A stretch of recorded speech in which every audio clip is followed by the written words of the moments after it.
Hi, Brooke. I wanted to give you sort of an overview of my lesson planning process.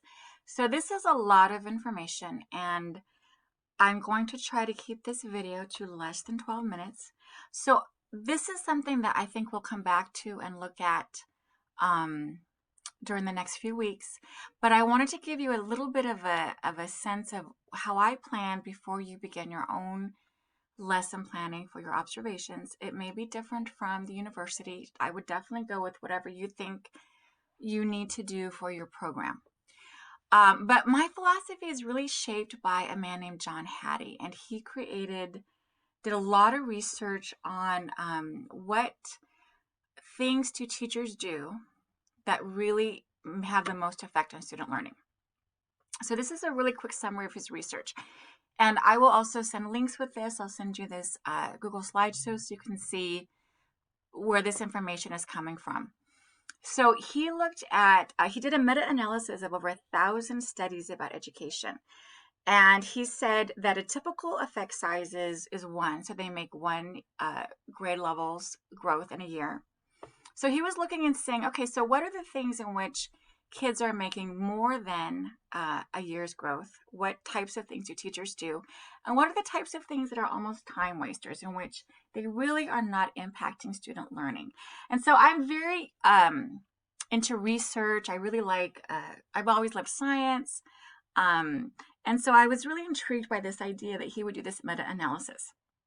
He's an Australian person, and at the end of this presentation, there's a couple of videos where he really explains more about this research. So he did all this research and he figured out that these were the 7 things that had the greatest effect on improving student learning. The one in which I really focus on, a lot of teachers really focus on, is this idea of feedback. Feedback I have a great deal of control over. That's probably my superpower in the classroom, is being able to give a lot of feedback. So when I am teaching, my priority is not so much the instruction, that is essential, but it's the constant giving of feedback, because that is one of the top 3 things that has the greatest effect on how much they learn. There's other things like, so oftentimes I'll ask kids, how would you rate your own learning? How much do you think you learned? What do you think you need to do next? So this first one, which is self-reported grades, can students identify where they are in their learning and what their needs are? That's extremely highly correlated with learning. Teacher credibility is super important. Do they trust me, respect me? Do they believe I know what I'm doing? Phonics doesn't really apply to me too much. Classroom management is something I think you kind of get more of in the beginning of your placement. Parental involvement, lots of that with Zoom learning. And then cooperative learning is also pretty highly correlated, which I think in your last placement, there was probably a great deal of cooperative learning. So this is just a summary of all of the different things he looked at and their effect sizes. So the darker blue, this is the highest effect size. This had the most impact on learning. For example, over here, retaining kids had a negative effect. So kids actually went backwards when you retain them. Having like television, really, really low. And that means, I think, like television in the classroom. Open versus traditional learning spaces. So how you set up your classroom really doesn't have a huge impact. Web-based learning, pretty low. So as we can see, very much this year with Zoom. I also put a link to the actual infographic here. So if you click on this, you can see the full infographic with all the additional information. Okay, so I have like 4 of his books that I've read. His most famous book is called Visible Learning for Teachers. I don't have a screenshot because that's an ebook. So I have that one. The ones that I actually have physical copies of are these 2, Teaching Literacy in the Visible Learning Classroom and Teaching Math in the Visible Learning Classroom. And I kind of go and I review these books probably about every 2 months to try to remember and integrate it. And all of this I've taught myself. Like, I've never gone to a workshop on it. Our district does not teach teachers this. This is just something that I discovered and I have found to be really effective. It's kind of a deep dive. I mean, this is not the kind of stuff you're going to get on Teachers Pay Teachers, but for me, I feel like I really care about the research, and this is really solid research-backed techniques. Alrighty, so those are a couple of books I have. So what I've done is that I went in and I took notes. So there's so much information, obviously. So what I have to do when I'm learning anything, probably you too, is I have to take pretty extensive notes. And I do a lot of visible notes. So this graphic I created for myself probably 2 or 3 months ago, because I need to look at that and review it all the time to remember. But when I am lesson planning or teaching, I'm always thinking, have I made the goal and the objective really clear to the students? Have I told them the reason why we're learning this? Have I told them or demonstrated to them, how will they know if they're successful? So I will know that they are successful in learning this when they are able to. What is the next step? So where does this learning they're doing that day, where does that fit into this whole progression? So where does learning about subtracting fractions fit into all that we're learning about fractions? I always try to put in some type of self-evaluation because that has like the number one effect size. And I'm always looking to see, really what is the student responding? So when you're in the classroom, to a certain extent, you're observing me, right?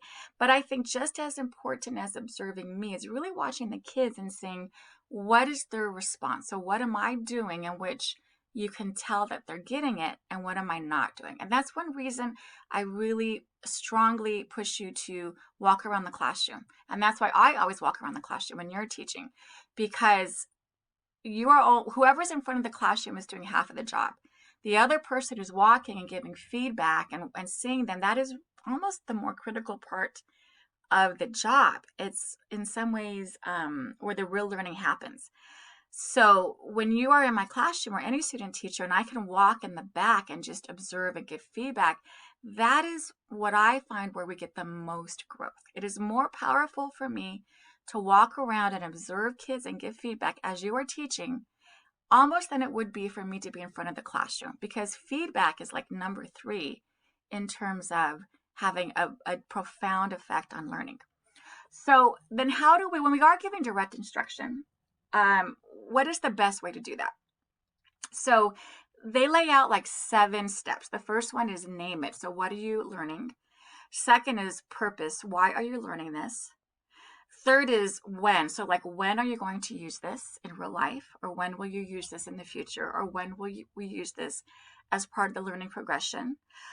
4 is, how can we connect this to prior knowledge? So building upon knowledge we've had before. And that's the part where you as a student teacher, I think it's a little bit tough because you're kind of coming in midway. So you're not as familiar with what they already know. Then I will demonstrate it as part of my direct instruction. I will model it. I will demonstrate it. And one little thing that they say is a lot more effective is to say, I will do this, I will do that, and not we, for whatever reason. Number 6 is, as I'm teaching it, I'm always trying to alert them to common errors. So the types of errors that over my many years of teaching, I see over and over again. And again, that's why it's so important that you're walking the classroom, is that what I want you to be looking for is common errors, because as you are giving direct instruction, my goal is that you're also becoming more and more aware of common errors in math or in ELA, so that as you are teaching, part of what I'd like to see in your instruction is alerting them to the common errors. And that's one of those things that's really an experience thing. And then there should always be a component of assessment. So they're self-assessing. I oftentimes have them assess each other with a peer. So they're comparing answers with a peer. I think you see that a lot. And then we as the teachers assess. Part of that, a really important part of the learning, is questioning. And this is all related to metacognition, understanding what they know and what they don't know. So always asking them, how do you get your answer? I think you see this a lot in math. I really try not to funnel their thinking. So I try not to say, yes, that's correct, or no, it's not correct. I always try to help them figure out if it's right or wrong through dialogue, discussion with a partner. And I always want them to explain why the answer is right or wrong. These are really powerful questions. How do you know that's the right answer? What connection can you make between subtracting fractions and adding fractions? What was the reason why we keep the denominator the same when we are adding fractions? If you had to explain this to a younger student, how would you explain how to add on-like fractions to a younger student? And then this is kind of deep, but if they can get to the point where they can say, when you as the teacher did this, when you modeled this or said this, that really helped me understand this concept. The part of independent learning, it really should have these 4 elements. So a fluency element where they're just like, multiplication facts for reading. Fluency is the timed reading they do. They're reviewing something they've done before. So usually my Kahoot is some kind of spiral review. They're applying their skill. And then ideally I should have an extension. And I will tell you, I oftentimes do not have time for all 4. Closure is something I struggle with. So I made a lot of notes for myself on closure because I struggle to close strong. But ideally, the close of your lesson, you should be reviewing the goal, summarizing your key points. They should have some way to show what they've learned. So which is why I always have an exit ticket. You see me rate their understanding on a scale of 1 to 5. It's very, very important for them to compare and contrast what they've learned today with prior learning. How are things the same? How are they different? That is one of the best questions you can ask when teaching a kid, is have them compare and contrast. That does so much. It's an easy way to increase their critical thinking. And then ideally they would have some kind of discussion where they're comparing their prior knowledge, agreeing or disagreeing. Do you think that it's true? Do you think this is false? And then it's also nice to have like an anticipation guide. What do you think you're going to learn about? What did you actually learn about? All right. So then there is a link to this. This is something I created after I processed these books. As you can see, it's quite elaborate. I made it and then I was like, oh my Lord, when am I going to use this? It takes a long time to go through it. This is why it's hard for me to give you like a lesson planning book, because what I do is based upon this whole process that I created. So it's hard for me to like say, okay, we're going to go Monday, Tuesday, Wednesday, Thursday. This is like in an ideal world, this is where I would start. I have also used this one. I use this one a lot. Oh yeah, so this is the link to it, and I just sent you a link, and that's your link. You can copy it as you see fit. Let's see next. I've got to move on. I'm running out of time. This is an easier one that I created last year. That's a lot simpler, and I actually put copies for this on your desk, and I'm going to go through that. On the next slide, I kind of did an example of how I might fill this out. So my objective is, I want them to use context clues to figure out meanings. I always try to phrase the objective in kid-friendly language, and starting it with I can do this, I can do that. I lay out my teaching methods, formative assessments, what kind of direct instruction am I going to give, what type of practice will we have. I lay out what feedback will I give, how will I give feedback, peer feedback, how will they assess themselves, what types of formative and summative assessment will I do? I always think about what is the performance of understanding. So what tasks should they be able to do at the end of the lesson? And then I always try to clarify before I teach, what am I looking for to know that they got it? These last 2 parts, the performance of understanding and the student look for, that's the part where I have to really spend time on, because this is not instinctive for me. I think this is the part where I jump to, and then I can easily, and this part feedback I'm pretty good at. This right here, really clarifying what an A looks like, what a B looks like, kind of that rubric. That's the part that, I have to work on the most. Okay, I'm running out of time. There's a couple of videos. Each one's like 55 minutes.